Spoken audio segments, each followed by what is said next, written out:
Hoje é Atos capítulo 17, a continuação da segunda viagem missionária de Paulo, né? E nós não vamos terminar hoje a segunda viagem missionária, tem bastante coisa aí. Bom, a proposta é um capítulo por semana, né? Para não exagerar demais, mesmo assim a gente já tem aí em torno de 50 minutos de estudo, então a proposta é estudarmos um capítulo a cada semana.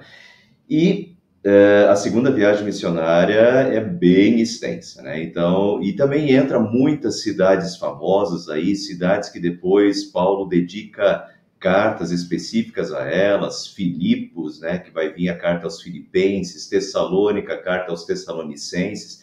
Depois, na semana que vem, Paulo vai para Corinto, e depois Paulo vai mandar duas cartas aos Coríntios, né? E assim vai. Então, a segunda viagem é um pouquinho mais extensa. Começamos na semana passada, capítulo 16, e hoje o capítulo 17. Vamos, então, rapidinho dar uma olhada no que nós vimos até agora, né? Assim como na primeira viagem missionária, eles saíram da Antioquia da Síria. Dessa vez, eles foram por terra. A primeira vez foram por mar para Chipre. Teve aquela divisão entre Paulo e Barnabé, né? Barnabé vai para Chipre, mas Paulo e Silas então vão por terra. A gente não viu isso, a Bíblia não fala, mas é muito provável que Paulo tenha passado em Tarso, que é justamente o caminho, né? E Tarso é a cidade natal dele, provavelmente, imagino que eles dormiram ali, né? Comeram, se restabeleceram, então seguiram viagem. Visitaram Derbe, Listra e Icônio e Antioquia da Pisídia, que foram 4 cidades visitadas na primeira viagem missionária. Então eles passam por aqui, por essas cidades, fortalecendo os irmãos. E daqui acontece aquele episódio que o Espírito Santo não deixa eles ir para a Ásia, provavelmente para Éfeso, nem deixa eles ir para Bitínia, como eles queriam.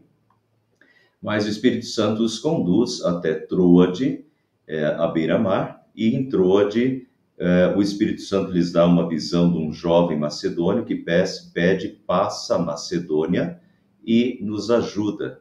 E Macedônia é Grécia, né? Então aqui é Europa, é a primeira vez então que eles chegam até a Europa. Então eles pegam um navio, vão para Samotrácia, Neápolis, e então Filipos, que é a cidade onde eles ficam, né? E aqui também termina o capítulo 16 de Atos. Em Filipos, quando eles foram, ali tem a conversão de Lídia, né, aquela vendedora de púrpura. Ali também tem a conversão do carcereiro de Filipos e toda a sua família. Então ali se forma um núcleo religioso, mas Paulo foi jogado na prisão, né? E dali ele teve que ir adiante, e aí nós começamos o capítulo 17, é o nosso tema de hoje. Então, tendo passado de Filipos, né, aqui em cima, aqui, de Filipos, tendo passado por Anfípolis e Apolônia, aqui nós temos Anfípolis e Apolônia, chegaram a Tessalônica, onde havia uma sinagoga judaica. Então, aqui, por mais que Tessalônica esteja aqui embaixo, né, porque o nome é extenso, na verdade, Tessalônica está aqui, né? Então, eles passaram de Filipos, eles vieram para Anfípolis, Apolônia e Tessalônica. Daí vai vir depois a carta aos Tessalonicenses, né? Que foi escrita, inclusive, na segunda viagem. Daqui a pouco a gente vai ver que Paulo escreve 2 cartas aos Tessalonicenses. Vamos ver um pouquinho aqui, de Filipos até Tessalônica, a gente tem mais ou menos 151 quilômetros. Um dia de viagem a pé de uma cidade a outra. De Filipos até Anfípolis é aproximadamente 50 quilômetros, mais 50, aqui o mapa parece mais, mas é mais ou menos isso. E de Apolônia até Tessalônica é mais ou menos em 50, 60 quilômetros. Então, mas de uma cidade a outra, é muito provável que eles fizeram a pé. Então, é mais ou menos um dia de viagem aí, no mínimo, de uma cidade até outra. Levaram no mínimo 3 dias de viagem até chegar a Tessalônica. As cidades estavam localizadas na principal estrada romana, a Via Egnatia. Isso é bem interessante, que o apóstolo Paulo usa muito isso é uma característica desse período e uma facilidade desse período, as excelentes estradas romanas, né? pavimentadas, não é asfalto de hoje, mas eram estradas muito boas para a época. Algumas das cidades duram até hoje, inclusive, né, foram bem construídas. Mas então Paulo usa essa via Egnátia e pega as cidades que estão à beira dessa... É uma estratégia até missionária de Paulo, né? Pegar as cidades principais que vão se tornar polos missionários para a região circunvizinha. Então ele pega as cidades aí à beira da via Egnátia, até Tessalônica. Tessalônica era a capital da Macedônia, então uma cidade muito importante na época. A igreja de Filipos, isso é interessante, que Paulo vai... Nota que Paulo, se vocês voltarem aqui, olha tudo que Paulo já viajou, né? Desde Antioquia, né? Muito bem, como ele se mantém? Paulo tem a profissão dele, que é fazer e arrumar tendas, né? Na época eles usavam bastante tendas ainda. Então, por um lado, Paulo usa o seu ofício de fazer e consertar tendas, mas também, e é muito importante isso, que as igrejas começam a auxiliar já isso e mandar recursos. E isso já acontece na segunda viagem missionária com Filipos. A igreja de Filipos mandou uma ajuda para manter os missionários. Como vocês sabem, Filipenses... isso aqui é a carta aos Filipenses, tá? Eu esqueci de colocar aqui, mas é a carta de Paulo aos Filipenses já. Como vocês sabem, Filipenses, nos seus primeiros dias, logo depois da conversão, né, no Evangelho, quando parti da Macedônia, então quando ele partiu, estando eu em Tessalônica, vocês me mandaram ajuda, não apenas uma vez, mas duas, quando tive necessidade. Recebi tudo e o que tenho é mais que suficiente. Estou amplamente suprido. Então, Paulo, na carta aos Filipenses, Paulo já escreve agradecendo essa ajuda dos filipenses, uma ajuda financeira, né, que eles mandaram não apenas uma vez, mas duas vezes eles mandaram ajuda financeira para manter o trabalho missionário de Paulo, né, a continuidade. Então é bem interessante essa questão, já começa aqui essa ajuda dessas ofertas missionárias para manter os missionários, para que eles possam se dedicar à igreja de fato, né? Segundo o seu costume, em Tessalônica, Paulo foi à sinagoga e por 3 sábados discutiu com eles com base nas Escrituras, explicando e provando que o Cristo deveria sofrer e ressuscitar dentre os mortos, e dizia: "Esse Jesus que lhes proclamo é o Cristo." Muito bem, para nós tudo aqui é muito tranquilo, mas vamos ver algumas coisas aqui. Primeiro, por 3 sábados era o dia, né, da reunião dos judeus, o sábado era o dia sagrado, então era o dia da sinagoga, que eles iam na sinagoga, dentro do costume de Paulo de, em primeiro lugar, ir na sinagoga. Diz aqui que por 3 sábados Paulo foi à sinagoga, então no mínimo 3 semanas Paulo permaneceu em Tessalônica. Mas, pelas cartas de Filipenses e Tessalonicenses, deduz-se que foi muito mais tempo. Provavelmente, Paulo ficou bastante, né, muito mais do que 3 semanas ali em Tessalônica. Outra questão aqui é que Paulo discutiu com eles na sinagoga, discutiu com os judeus, com base nas Escrituras, que o Cristo deveria sofrer e ressuscitar dentre os mortos. Então vamos lá, claro, sinagoga, os judeus conhecem muito bem o Antigo Testamento, então Paulo discutiu com base nas Escrituras. Então Paulo vai provar, tenta 3 sábados seguidos, Paulo abre as Escrituras, o Antigo Testamento, para provar para os tessalonicenses, para os judeus tessalonicenses, né, que o Cristo deveria sofrer e ressuscitar dentre os mortos. E aqui é interessante, pessoal, que os judeus resistiam à ideia de que o Messias tinha de sofrer, embora essa ideia esteja no Antigo Testamento. Por quê? Porque para eles o Messias é o descendente de Davi. Então tem uma grande expectativa de que o Messias, como descendente de Davi, vai ser aquele libertador político e religioso, aquele libertador do Império Romano, né? Então, como casar essa ideia de um descendente de Davi que vai ocupar o trono de Davi, que vai ser o libertador político e religioso, como casar isso com uma ideia de um sofredor, alguém que vai sofrer e morrer e ressuscitar. Então, entende? Eles resistiam a essa ideia. Para eles, o Messias era um líder e não um sofredor. Mas agora, então, vejam como a gente às vezes não pega esses detalhes, né? Como Paulo primeiro tem que mostrar que, com base nas escrituras do Antigo Testamento, já estava previsto que o Messias seria o Messias, sim, mas esse Messias, ele iria sofrer e iria, inclusive, morrer.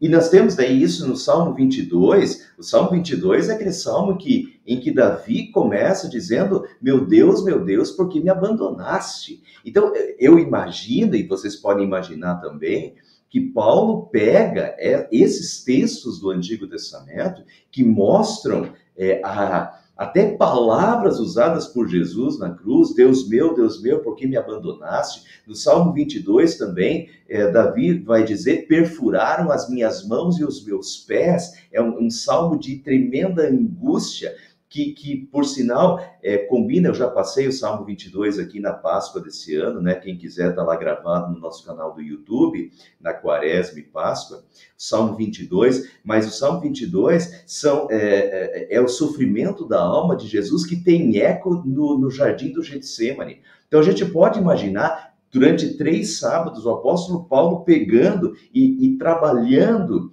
esses textos do Antigo Testamento que mostram que o Messias, sim, seria, Isaías capítulo 53, seria o servo sofredor. Isaías 53 vai dizer que ele é o cordeiro mudo levado ao matadouro, né? Então, Isaías 53 é o auge do sofrimento, esse servo de Deus, esse Messias que sofreria e que carregaria, aquele que carregaria, né, sobre si os pecados de todos. Então, Paulo está trabalhando, estudo Zacarias 12:10, né? Coloquei aqui Zacarias 12:10, fala também: traspassaram o meu lado. Capítulo 13, versículo 7, vai dizer que o pastor será ferido, né? O pastor do rebanho será ferido e as ovelhas ficarão dispersas. E é exatamente isso que Jesus fala depois. Então, Paulo vai pegando essas passagens do Antigo Testamento e vai aplicando ao que aconteceu a Jesus, né? E como essas profecias do Antigo Testamento se cumprem exatamente em Jesus. E é assim que ele trabalha na sinagoga. O pessoal conhecia o Antigo Testamento, mas não conseguiam fazer a ligação disso com Jesus. E, além disso, também, e esse Jesus que lhes proclama é o Cristo. Portanto, essa é a dedução. Quando ele pegava as profecias e mostrava sobre Jesus, que as profecias mostravam que que o Messias deveria sofrer e ressuscitar, e como Jesus morreu e ressuscitou, né? A questão da ressurreição também, eu não vou repetir muito agora, porque nós já vimos essa questão da ressurreição, Pedro falando isso lá para os judeus em Jerusalém, né? As profecias de Davi sobre a ressurreição de Jesus. Então, os dois, tanto o sofrimento quanto a ressurreição, estão no Antigo Testamento. Então, Paulo pega isso e agora Paulo diz: e este Jesus que lhes proclamo é o Cristo. Portanto, Jesus é o Cristo. Cristo é um termo do Antigo Testamento, significa ungido, Messias. Jesus é aquele que nós estávamos esperando. Jesus é o Cristo, Jesus é o ungido, Jesus é o Messias, Jesus é o Filho de Deus que veio a esse mundo, mas não como nós esperávamos, um líder político religioso, mas é aquele sim que nos salvou da escravidão, né? Assim como eles tinham sido salvos do Egito, nos livrou da escravidão, do pecado, né? Com a sua morte na cruz e com a sua ressurreição, é plena liberdade, é uma nova Páscoa. Alguns dos judeus foram persuadidos e se uniram a Paulo e Silas, bem como muitos gregos tementes a Deus, gregos que já tinham sido convertidos ao judaísmo também, né? Foram convertidos, e não poucas mulheres de alta posição. Então aqui não tem diferenciação entre homens e mulheres, né? entre gregos e judeus. Então, muitos ali se convertem, foram convertidos em Tessalônica. Mas os judeus, é óbvio, né? Muitos judeus ficaram com inveja. Reuniram alguns homens perversos dentre os desocupados e, com a multidão, iniciaram um tumulto na cidade, assim como já tinha acontecido em Filipos, né, que eles provocaram um tumulto na cidade e foram reclamar com as autoridades, o que levou Paulo e Silas a serem presos. E agora, de novo, eles, vejam, reuniram homens perversos entre os desocupados e com a multidão iniciaram um tumulto na cidade, invadiram a casa de Jason em busca de Paulo e Silas, a fim de trazê-los para o meio da multidão. Quem é esse Jason, né? Invadiram a casa de Jason. Jason não é comentado. Lucas não comenta antes sobre esse Jason. Jason aparece também em Romanos 16, 21, e lá Paulo diz: Timóteo, meu cooperador, manda saudações, assim como Lúcio, Jason e Sosípatro, meus parentes. Então, a partir disso, talvez a gente pode sugerir, se é o mesmo Jason, é muito provável que seja, que Jason seria um parente de Paulo que estava, né, morando em Tessalônica, e Paulo talvez até já estivesse hospedado na casa dele, mas nessa ocasião aqui Paulo não estava na casa de Jason, eles não vão encontrar Paulo e Silas na casa de Jason, mas eles pegam o Jason, né, invadiram a casa de Jason em busca de Paulo e Silas a fim de trazê-los para o meio da multidão. Contudo, não os achando, eles não estavam na casa de Jason, arrastaram Jason e alguns outros irmãos para diante dos oficiais da cidade, gritando: esses homens têm causado alvoroço por todo o mundo, agora chegaram aqui e Jason os recebeu em sua casa. Todos eles estão agindo contra os decretos de César, dizendo que existe um outro rei chamado Jesus. Não é verdade, não era verdade, né? De fato, Jesus, eles chamavam Jesus de rei, e Jesus é o único rei, é o rei dos reis, é o Senhor dos senhores, é a quem eles servem, está acima de tudo e de todos, por isso provavelmente a dedução. Mas é errado dizer que, a partir disso, Paulo e Silas estavam se voltando contra as autoridades, né? Eles não estavam promovendo distúrbio político na cidade, eles estavam ali por Jesus. E, na verdade, é um jogo, vamos usar a terminologia de hoje, né? Cria-se uma narrativa para expulsar Paulo e Silas da cidade e para despertar a ira contra Paulo e Silas. Se cria uma narrativa errada de que eles estão indo contra César, contra o imperador. Ouvindo isso, né, esse argumento, essa falsa narrativa dos judeus, a multidão e os oficiais da cidade ficaram agitados, então receberam de Jason e dos outros a fiança estipulada, quer dizer, pediram uma fiança para soltar Jason, e não só Jason, mas Jason e os outros, né, diz aqui, arrastaram Jason e alguns outros irmãos, né? Então, receberam a fiança estipulada de Jason e dos outros e os soltaram. Era uma forma de coação, né? Essa questão de cobrança de fiança, uma forma de coação, de ameaça. E daí Paulo teve que sair de Tessalônica e ir para frente. Logo que anoiteceu, naquela noite, os irmãos enviaram Paulo e Silas para Bereia. Então, eles estão em Tessalônica, vão para Bereia. Tessalônica até Bereia dá mais ou menos 81 quilômetros. Chegando ali em Bereia, eles foram à sinagoga judaica, primeiro lugar que eles sempre procuram, né?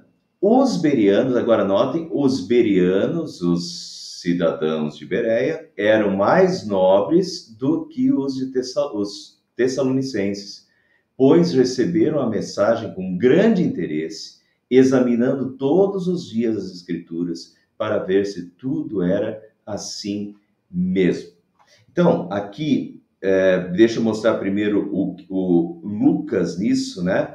Lucas, que é quem está escrevendo Atos dos Apóstolos, Lucas destaca a dedicação e o estudo da Bíblia dos bereanos. E então, se Lucas destaca isso, Lucas está viajando junto com Paulo aqui, né? Já mostrei para vocês no capítulo anterior que o Lucas se coloca junto e usa muitas vezes o nós, quer dizer, ele estava junto. Mas então isso chamou a atenção dos missionários, chamou a atenção de Paulo, de Silas, de Timóteo e de Lucas, né? Essa questão dos bereanos de estudar, examinar todos os dias as Escrituras, para ver se tudo era assim mesmo, essa dedicação de estudar a Escritura e de ver se aquilo que Paulo e Timóteo estão falando, de fato é isso, de fato corresponde no Antigo Testamento, esse interesse, né, e essa dedicação à Escritura.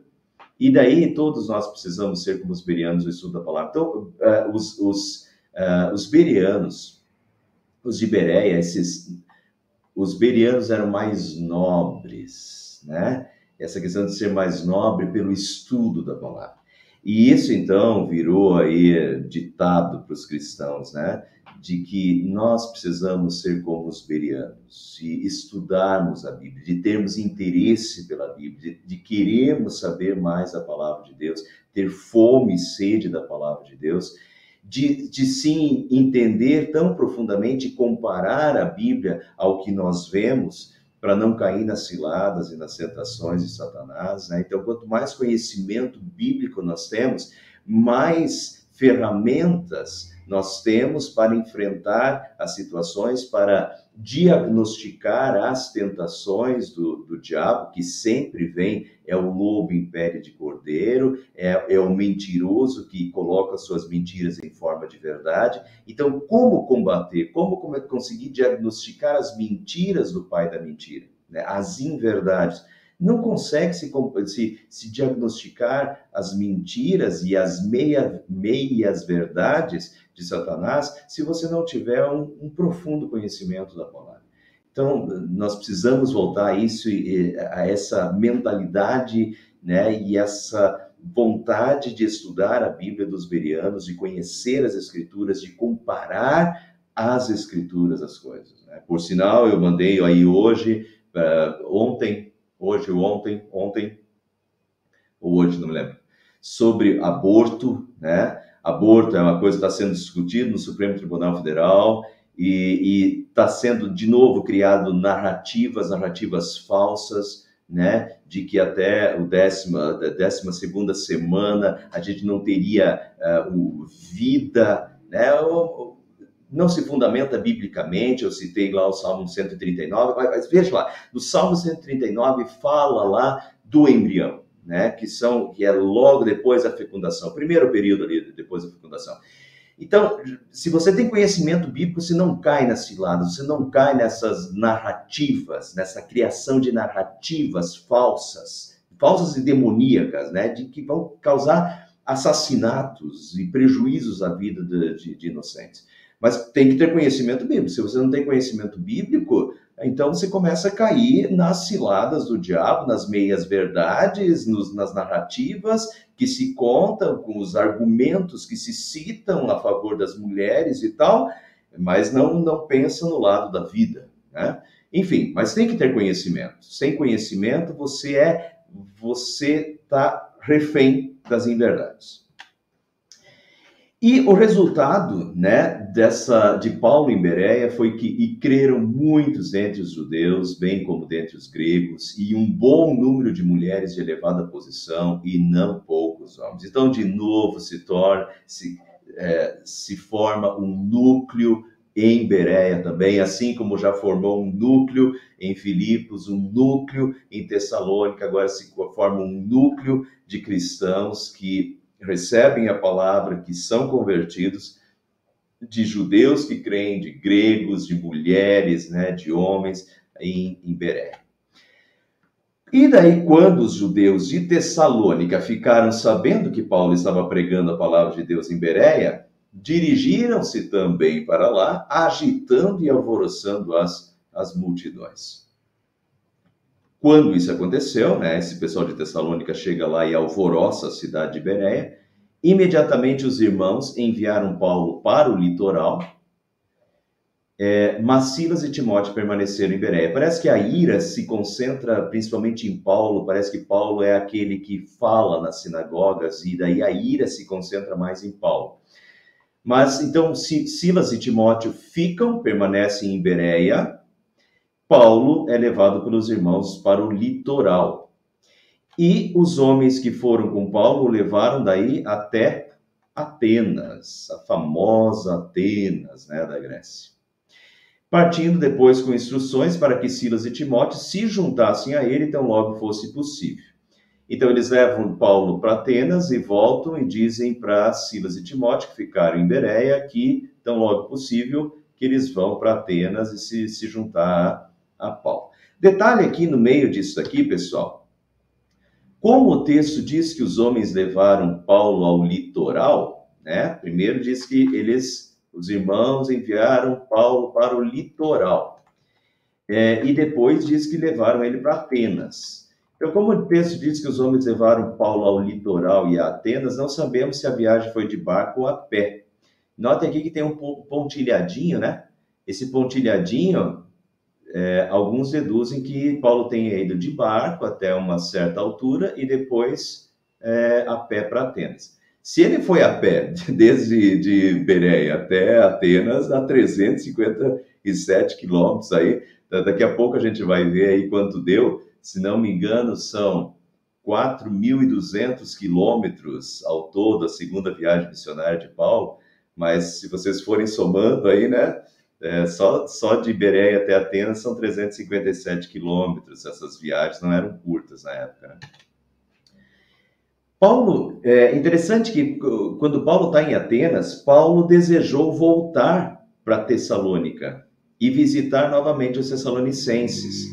Mas ele diz que Satanás não o deixou. E aqui vamos fazer cruzamentos agora com as cartas de Tessalônica, as cartas que Paulo manda aos tessalonicenses, a carta que Paulo manda aos filipenses. Daí, quando a gente faz esse cruzamento de Atos dos Apóstolos com essas cartas, a gente tem um quadro um pouco mais ampliado do que está acontecendo. E então, uma vez que Paulo estava em Atenas, ele queria visitar os tessalonicenses, mas diz que Satanás não o deixou. Deixa eu mostrar esse texto para vocês. 1 Tessalonicenses 2, 17 e 18, Paulo diz: nós, irmãos tessalonicenses, privados da companhia de vocês, ele tinha saído há pouco tempo de Tessalônica, por breve tempo em pessoa, mas não no coração, esforçamo-nos ainda mais para vê-los pessoalmente, pela saudade que temos de vocês.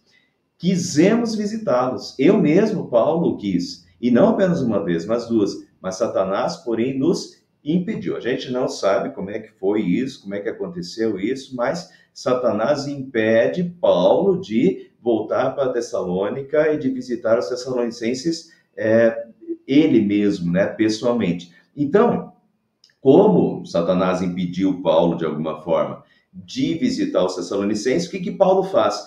Paulo envia Timóteo para Tessalônica para visitar os tessalonicenses. Vejam, 1 Tessalonicenses 3, 1 a 3. Por isso, não podendo esperar mais, achamos por bem ficar sozinhos em Atenas e enviar o nosso irmão Timóteo, ministro de Deus no Evangelho de Cristo, para fortalecer e animá-los. Animá-los quem? Os tessalonicenses. A carta é para os tessalonicenses. Para fortalecer e animá-los na fé, a fim de que ninguém se inquiete com essas tribulações. Porque, vejam, os de Tessalônica foram para Bereia para infernizar o trabalho lá em Bereia. E já tinham infernizado o trabalho de Paulo lá em Tessalônica. Então, vocês podem imaginar que os cristãos que ficam em Tessalônica continuam sendo perseguidos, é óbvio. Então, Paulo envia, ele não podendo ir, e 2 vezes querendo ir, mas não podendo ir, Paulo manda Timóteo de volta para Tessalônica para fortalecer eles lá, para que, ajudar eles no meio das tribulações, para que ninguém se inquiete com as tribulações, ajudar eles a enfrentar a perseguição que está acontecendo em Tessalônica. Então, é interessante a gente cruzar esses dados, Senão a gente lê Atos 17, mas quando a gente lê Atos 17 e cruza com Filipenses e cruza com Tessalonicenses, a gente tem um quadro um pouquinho mais ampliado. E talvez Paulo tenha enviado também Silas a Filipos e a Bereia nesse tempo, pois Silas não foi enviado a Tessalônica junto com Timóteo, o nome de Silas não aparece. No entanto, quando a gente vê os dois vindo, voltando, no entanto, ambos voltam da Macedônia juntos. Então veja, depois disso, Atos 18:5, que a gente vai ver na semana que vem. Depois disso, deixando Atenas, Paulo foi para Corinto, quando Silas e Timóteo chegaram da Macedônia. Então, Silas e Timóteo, como Paulo tinha pedido, eles foram para Atenas. De Atenas, Paulo queria visitar os Tessalonicenses, não conseguiu, mandou Timóteo para Tessalônica, mas disse que ele só mandou Timóteo. Mas agora a gente vê em Corinto Timóteo e Silas voltando da Macedônia. Então, muitos estudiosos aqui deduzem que, assim como Paulo mandou Timóteo para Tessalônica, Paulo deve ter mandado Silas ao mesmo tempo para Bereia e para Filipos, para fortalecer os cristãos de Filipos e de Bereia também, até porque a situação é a mesma. Paulo tinha sido preso em Filipos por causa do evangelho, né? E em Bereia também tinha dado confusão por causa dessa oposição ao cristianismo. Então, assim como Paulo envia Timóteo para Tessalônica, é provável que Paulo tenha enviado Silas para Filipos e para Bereia para fortalecer os irmãos. E nesse sentido, pessoal, se foi isso que aconteceu, então Paulo se preocupou com as igrejas fundadas e enviou seus cooperadores para fortalecê-los, como ele já tinha feito na primeira viagem. Na primeira viagem também, quando ele chega em Derbe, ele volta e fica em Listra e em Icônio, Antioquia da Pisídia, e volta fortalecendo os irmãos, diz lá a primeira viagem missionária, né? Então, ele talvez usa a mesma tática aqui de enviar Timóteo para Tessalônica e Silas para Bereia e para Filipos, para fortalecer os irmãos antes de continuar. Agora vamos para Atenas, né? Enquanto esperava por eles em Atenas, Paulo ficou profundamente indignado ao ver que a cidade estava cheia de ídolos. Então vocês podem ver aqui pela imagem, se a gente às vezes tem pouco conhecimento. Por exemplo, se eu falasse dos deuses indianos para vocês, a não ser aqueles que apareceram numa novela aí um tempo atrás, né? Aquele elefante rosa lá com diversas trombas. Teve uma novela de indianos um tempo atrás, aí, né? Daí o pessoal estava meio que afiado nos deuses hindus. Mas os deuses gregos são bem conhecidos, aí tem familiaridade. Zeus, Poseidon, que é o dos mares, né? Atena, Ares, Ártemis, Hermes, Hera, Deméter, Hefesto, Apolo, Dionísio, que é o deus do vinho. Vai lá para Caxias do Sul, tem até uma estátua de Dionísio lá numa vinícola. Afrodite, né, que é a deusa da beleza. Então, com esses deuses gregos, a gente provavelmente já ouviu falar de muitos deles. E eram deuses, olha, as esculturas, tudo é da época dos gregos, né? É isso daqui que Paulo deve ter visto na época. Eram coisas muito belas, muito bem feitas. Então Paulo fica indignado com a idolatria, porque tudo isso é idolatria. Isso vai contra os primeiros mandamentos, né? O primeiro e o segundo mandamento, que é só ao Senhor teu Deus adorarás e só a ele darás culto, né? E não farás para ti imagem de escultura. Isso aqui é a idolatria pura, e Paulo fica profundamente indignado ao ver que a cidade está cheia de ídolos, com a idolatria de Atenas. Um escritor romano chamado Petrônio satiriza que em Atenas era mais fácil encontrar um deus do que um homem, né? De tantas divindades, de tantas estátuas que tinha. Não só estátuas, pessoal, eram muitos templos. Ali a gente tem a Acrópole, ali a gente tem o Partenon. O Partenon era o templo da deusa Atena, né? Daí vem Atenas, a cidade de Atenas, mas o Partenon famoso, até tem bairros aí de cidades. Em Porto Alegre, por exemplo, tem um dos bairros mais chiques de Porto Alegre, que se chama Partenon. Pois é, eu acho que não tinha cristão lá quando inventaram esse nome, né? Porque Partenon era o templo de Atenas, na Grécia. Mas, enfim, então essa é a questão. Paulo fica decepcionado com tudo aquilo, com toda aquela idolatria, né? E de fato era assim, você vê confirmado aí pelo escritor da época que tinha muitos deuses, mais deuses do que homens em Atenas. Então, continuando, por isso, Paulo discutia na sinagoga com os judeus e com os gregos tementes a Deus, bem como na praça principal, todos os dias com aqueles que por ali se encontravam.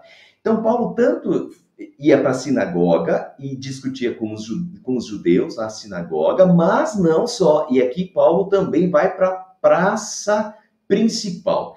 E isso é interessante, pessoal, praça principal. Quando a gente pega esse termo e aplica para Atenas, porque esse termo, praça principal, em Atenas tem um nome bem específico, né?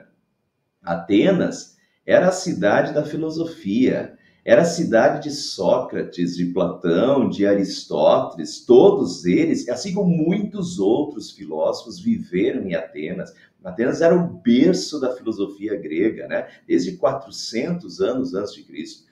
Todos eles, assim como Paulo, expuseram seus pensamentos na famosa ágora, que é a praça pública, lugar da manifestação de pensamentos e opiniões. Então, Paulo, ele vai para a praça principal. A praça principal era a ágora, né? Onde se expunha pensamentos e opiniões.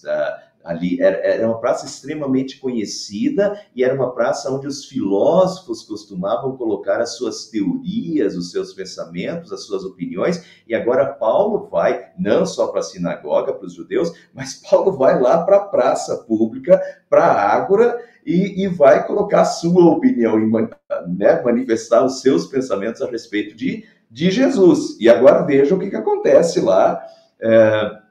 Alguns filósofos epicureus e estoicos começaram a discutir com ele. E aqui nós temos duas correntes de filosofia grega.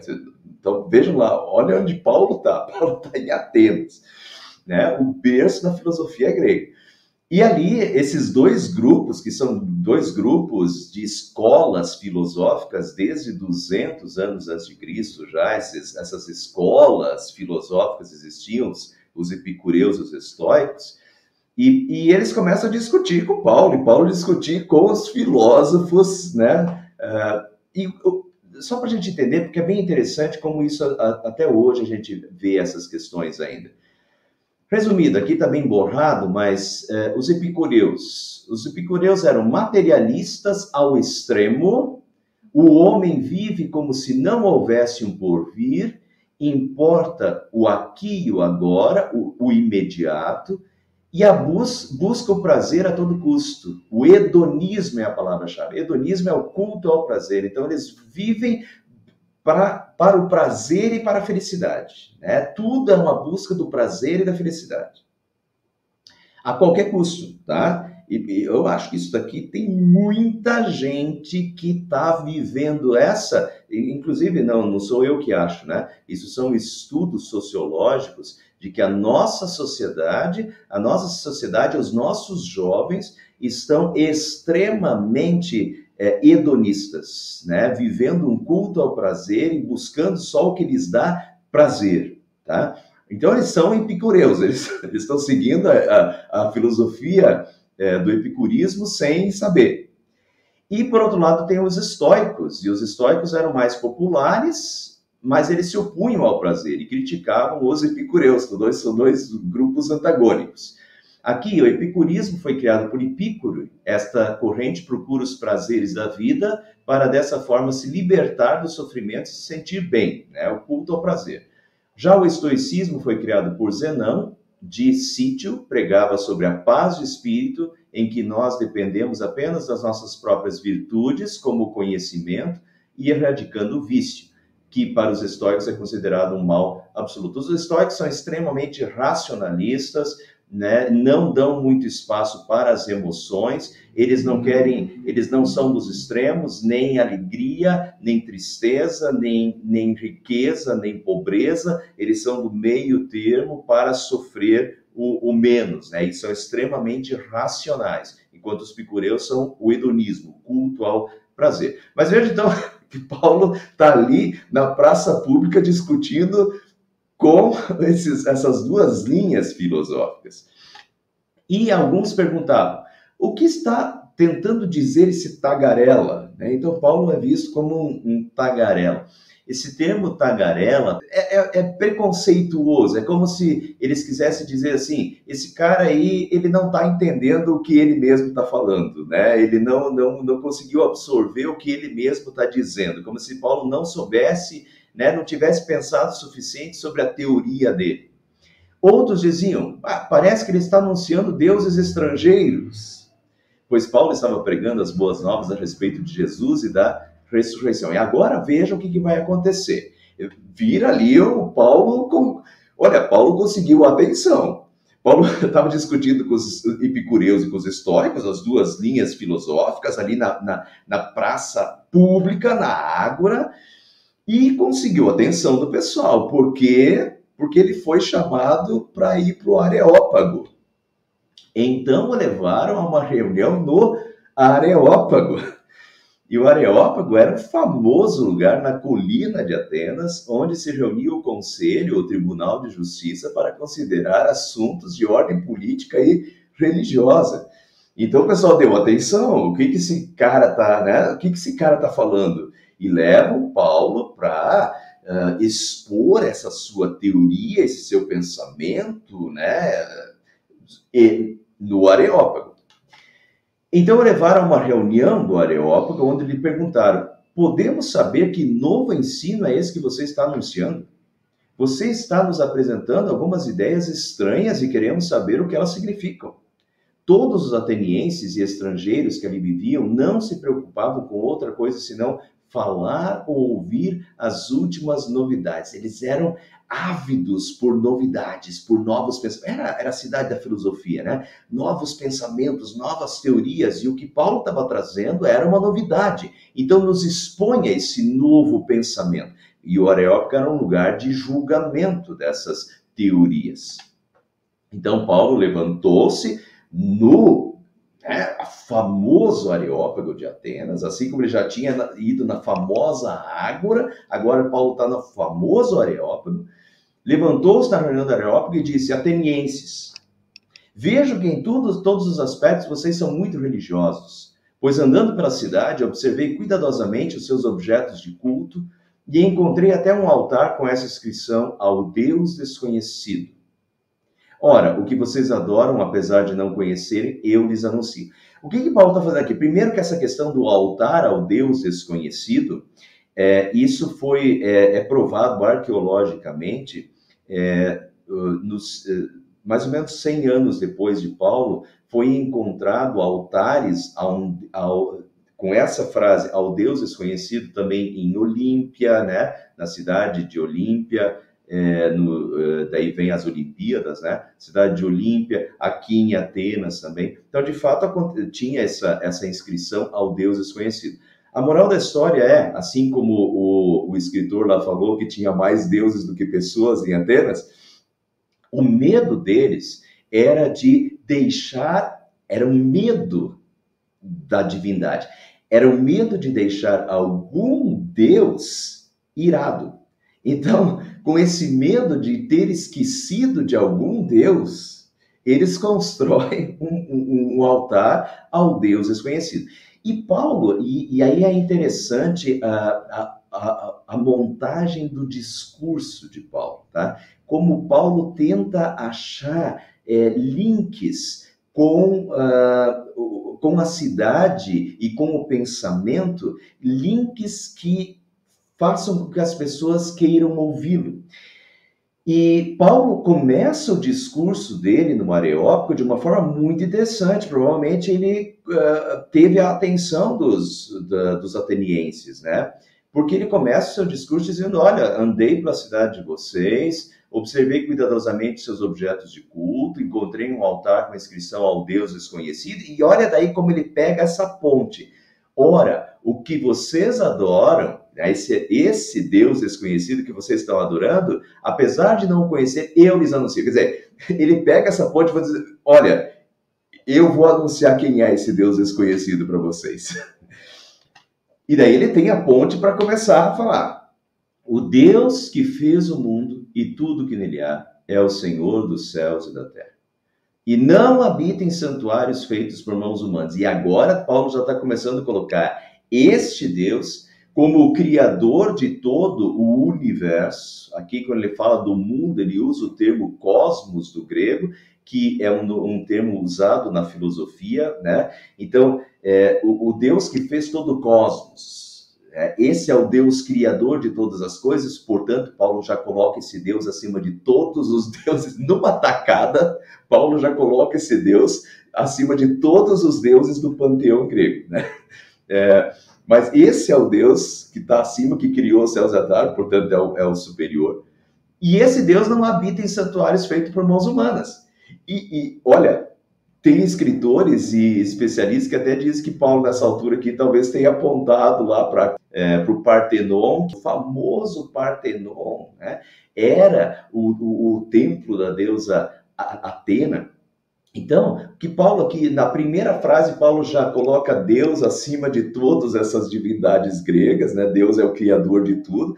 E na segunda tacada, ele já diz assim, esse Deus não habita em santuários feitos por mãos humanas. Quer dizer, esses templos que vocês têm, essas divindades aí, né? Não queira achar Deus em nenhum deles.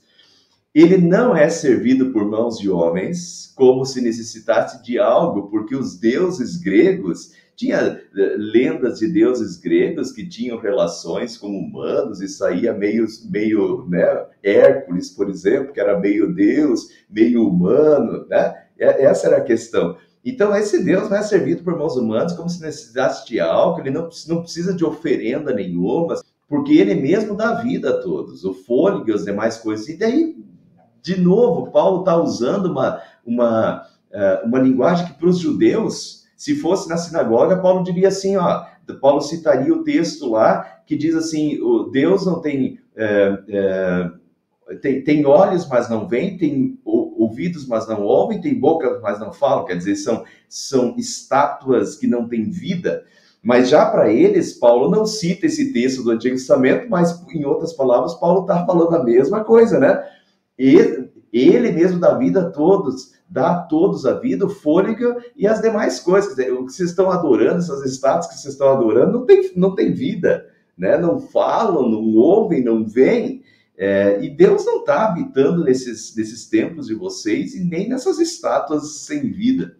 De um só fez ele todos os povos, para que povoassem toda a terra, tendo determinado os tempos anteriormente estabelecidos, os lugares exatos em que deveriam habitar. Deus fez isso para que os homens o buscassem e talvez tateando pudessem encontrá-lo, embora não esteja longe de cada um de nós.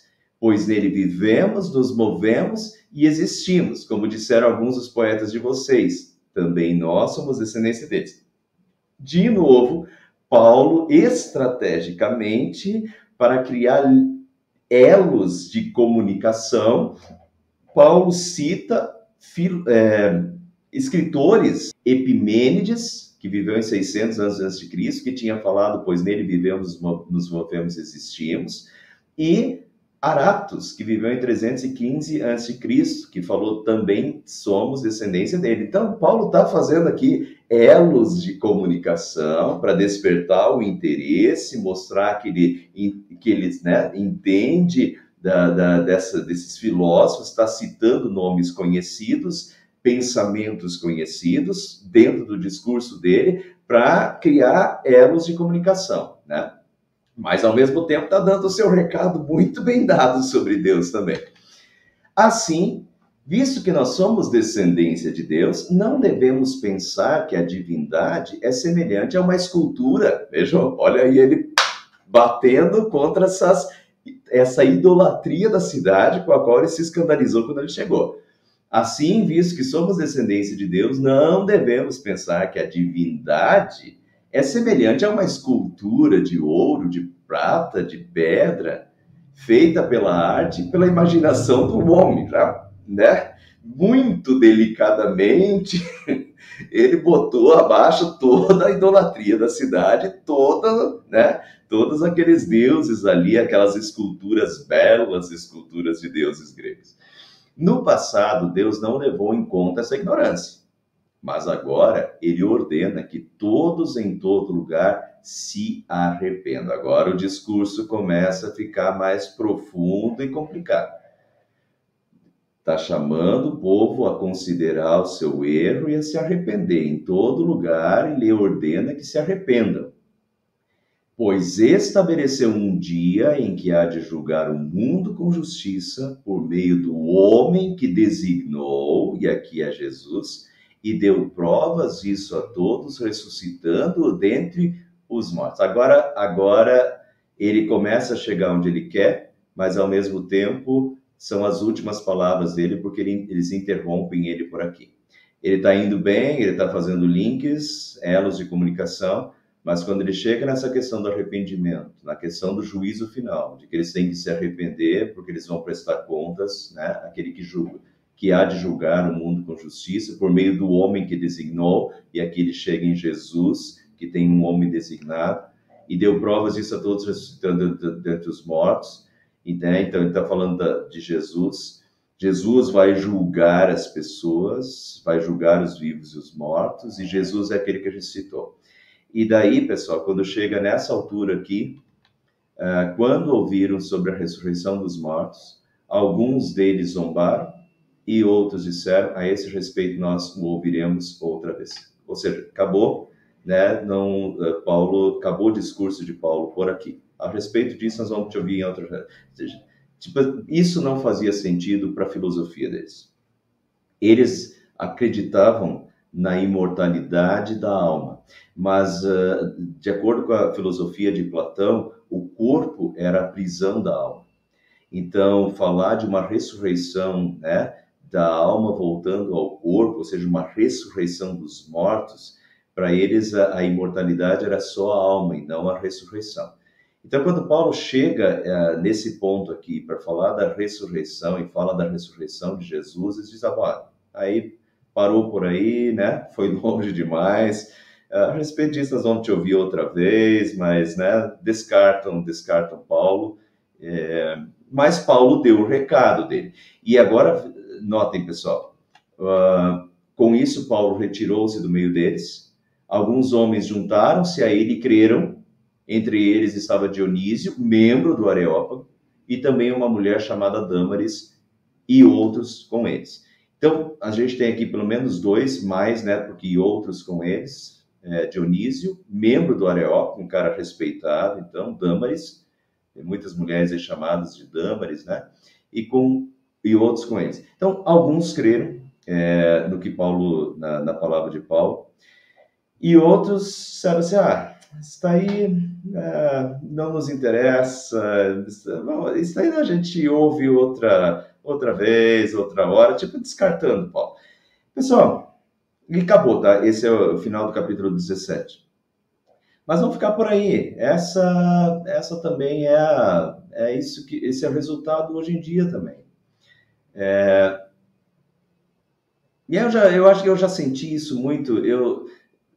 Em discursos, às vezes a gente tem a oportunidade de falar em lugares que não na igreja, né? As pessoas criam oportunidade de a gente falar em lugares mais públicos. E eu sempre tentei fazer, eu tenho isso para mim, essa questão desses links que Paulo usou no Areópago.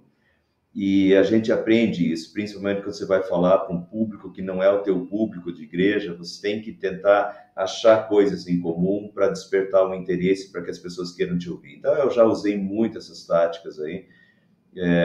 Eu acho que eu fui muito bem sucedido já em muitos discursos públicos. Eu despertei o interesse para as pessoas ouvirem, mas não tem como, tá? A gente pode usar a tática que for, tem que usar, mas quando chega no principal, quando chega na fé em Jesus, no pecado que leva à condenação, e porque leva à condenação precisa haver arrependimento e fé em Jesus, porque só em Jesus há salvação e vida eterna, então ali é o divisor de águas, né? Ali muitos não vão crer e vão dizer assim, isso aí é papo religioso, isso aí eu não creio. Tá, isso daí descarta, isso daí nós vamos te ouvir em outra ocasião. Obrigado, pastor, valeu, beleza, mas entende? Isso daí não faz sentido para nós. Já para outros, e aí a gente não pode, e essa é a questão, a gente não pode deixar de falar, tá, pessoal? Não pode deixar de chegar no principal. Não pode ficar só nos links, mas tem que chegar no principal. Quando se chega no principal, as pessoas não vão mais querer te ouvir. Mas também quando se chega no principal, é o principal que converte. E pessoas foram convertidas em todos os lugares por onde Paulo passou, ele pregou o principal. E ao pregar o principal, alguns o perseguiram e outros creram.